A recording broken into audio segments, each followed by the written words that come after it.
సింహరాశి మఖ 1, 2, 3, 4 పాదాలు, పుబ్బ 1, 2, 3, 4 పాదాలు, ఉత్తర 1వ పాదం. ఈ రాశి వారికి ఈ వారంలో విద్యార్థులకు విద్యాభంగం వాటిల్లుతుంది.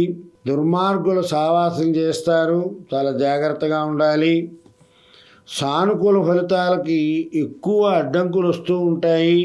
గురువు కారణంగా సర్వానుకూలత, ధనలాభము, ఇష్టప్రాప్తి, కుటుంబ సౌఖ్యం లభిస్తుంది.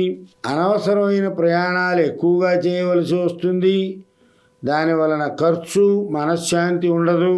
అయితే చెడు పనులు చేయడం ఆసక్తి ఎక్కువగా ఉంటుంది.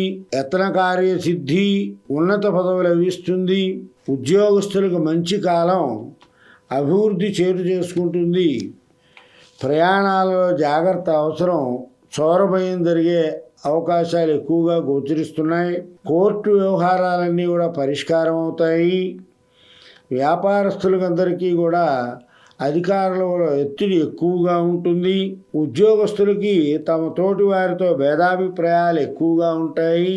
సాంఘిక కార్యక్రమాల్లో పాల్గొనే వారికి కీర్తి ప్రతిష్టలు బాగా పెరుగుతాయి. చదువు విషయంలో చాలా బాగా ఆనందంగా ఉంటారు. కానీ పెద్దల ఆరోగ్య విషయంలో మటుకు చికాకులు ఎక్కువగా ఉంటాయి. ఆదాయానికి మించిన ఖర్చు ఎక్కువగా ఉంది. అందువల్ల ఈ రాశి వాళ్ళు లక్ష్మీ నృసింహ కరావలంబ స్తోత్రం చదవండి.